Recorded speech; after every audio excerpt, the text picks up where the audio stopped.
Car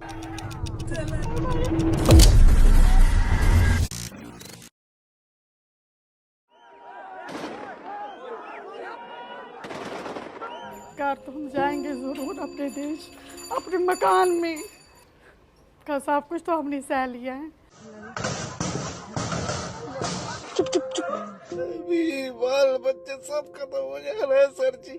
आप लोग हम लोग को बचाइए, हम लोग मर जाएंगे सर जी। सब कुछ खत्म कर दे रहा है।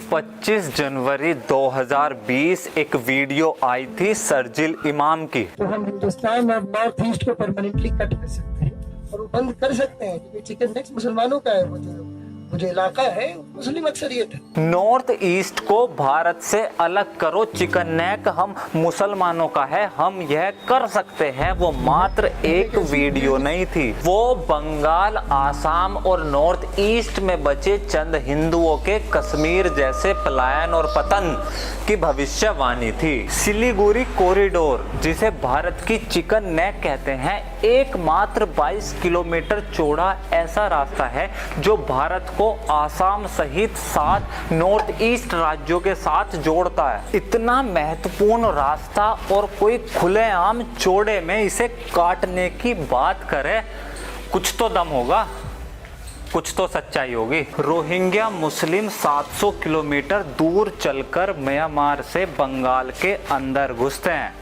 ये वही रोहिंग्या है जो राखाइन म्यांमार में हिंदुओं का कत्लेआम करते हैं। ईस्ट पाकिस्तान 25% हिंदू थे जब बंगाल का बंटवारा हुआ। आज उसी बांग्लादेश में केवल 8% हिंदू बचे हैं। सबसे ज्यादा इलीगल इमिग्रेंट कागज नहीं दिखाए वाली जमात इसी बांग्लादेश से बंगाल और आसाम में घुसती है। भारत और हिंदू विरोधी आतंकवादी संगठन जमात मुजाहिदीन और हुजी दोनों बांग्लादेश छोड़ वेस्ट बंगाल को अपना फेवरेट स्पॉट बना चुके हैं। 7 नॉर्थ ईस्ट राज्यों में से 5 राज्यों में हिंदू पहले ही माइनॉरिटी में हैं और केवल अल्पसंख्यक नहीं हैं, हम गिनतियों में हैं। बस मात्र एक राज्य बचा है, आसाम। 1950 में असम के अंदर 25% मुस्लिम थे और आज 2021 में असम की जनसंख्या का 40% मुसलमान है। असम की ऑफिशियल लैंग्वेज है असमीज, लेकिन असम के 14 मिलियन मुस्लिम में से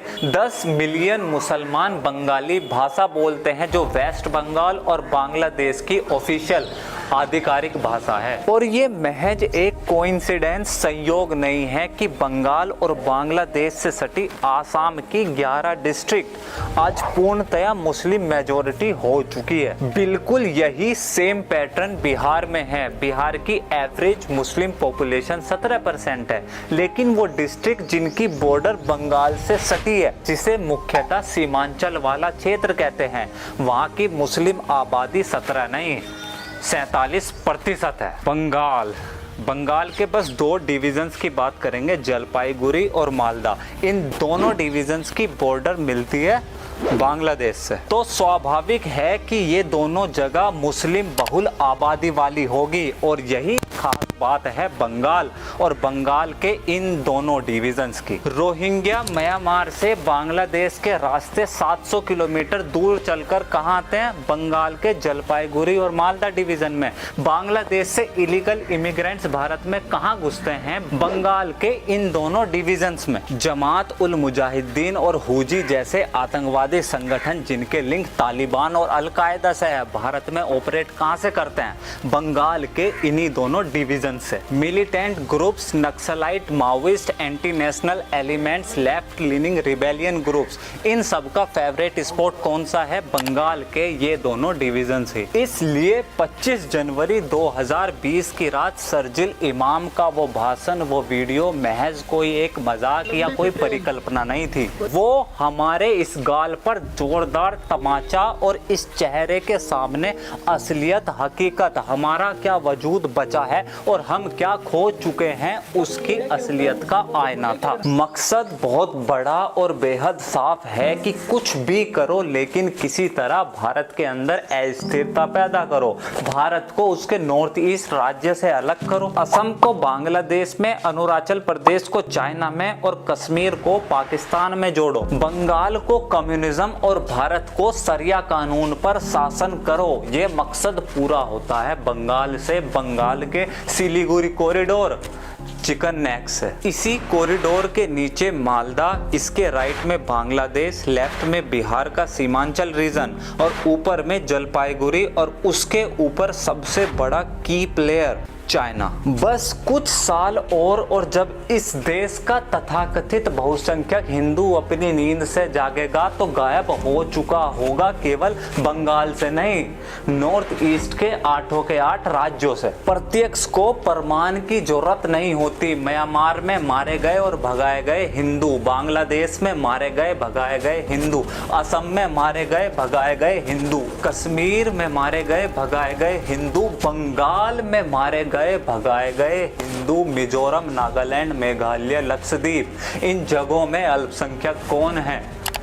हिंदू। इतिहास केवल घटनाओं को शब्दों में पिरोने के लिए नहीं लिखा जाता, बल्कि आने वाली पीढ़ी भविष्य में होने वाले संभावित खतरों के लिए तैयार हो और हम कौन हैं उसे इस बात का ज्ञान हो, इसलिए लिखा भी पढ़ाया भी जाता। आज भी सेमिनार्स लेक्चर के अंदर 19 जनवरी 1990 कश्मीर की वो रात गूंजती है, इसलिए नहीं कि हम किसी विशेष वर्ग समुदाय से नफरत करें या बदले की भावना के साथ जिए, बल्कि इसलिए गूंजती है कि हमें याद रहे कि इस देश का संविधानीकृत सेकुलरिज्म किन खास विशेष परिस्थितियों में अपना दम तोड़ देता है। वो रात आज भी इसलिए गूंजती है कि हमें याद रहे कि संविधान की शपथ लेने वाले हमारे मसीहा बनने वाले नेता किन खास विशेष परिस्थितियों में हमें मरने छोड़ देते हैं। माना आप मौजूद नहीं थे,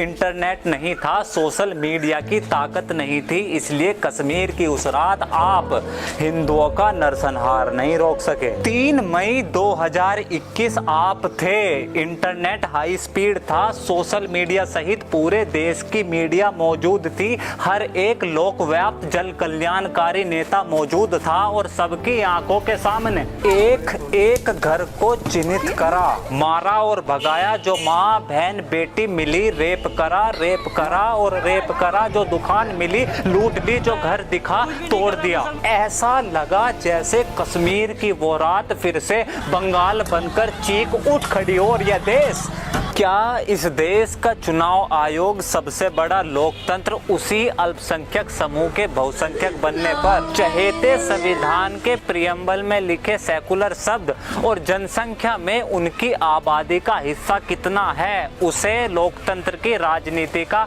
आधार नहीं बनाएगा? अगर ऐसा नहीं है तो 70 साल बाद आज भी कश्मीर की राजनीति में हम कहाँ हैं? सीमांचल, जलपाईगुड़ी, मालदा, आसाम के वेस्टर्न डिस्ट्रिक्ट्स में हम कहाँ हैं? हमारे वो अपने घर कहाँ हैं? 1 महीना नहीं लगा इस देश को, संविधान को, लोकतंत्र को, नेताओं को, सोशल मीडिया के आपके क्रांतिकारियों को बंगाल बुलाने में। हमारी जमीन, हमारी इज्जत, हमारी औरतों की अस्मिता का नंगा नाच भुलाने में। पूछो उससे पहले नींद से उठो और देखो हमारे वो अपने घर कहाँ हैं, हमारा वो भारत देश कहाँ है? ये वहम दिमाग से निकाल दो कि इतनी बड़ी गुलामी के बाद आज तक हमारा कोई कुछ नहीं बिगाड़ पाया। अफगानिस्तान हमारा था, आज नहीं है। पाकिस्तान हमारी जमीन थी, आज नहीं है। बांग्लादेश हमारा हिस्सा था, आज नहीं है। और ऐसा ना हो कि जिस वहम और नशे में आज हम हैं,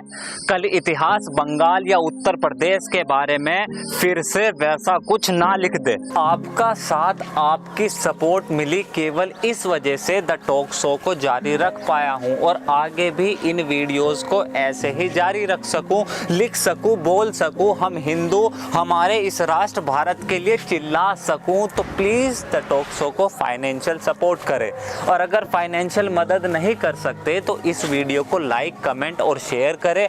मेरा यह काम पसंद आए तो इस चैनल को प्लीज सब्सक्राइब करें। This is Alok Kumar from talk, see you next video. Jai Hind. यहाँ पे 98% भाग गए हिंदू।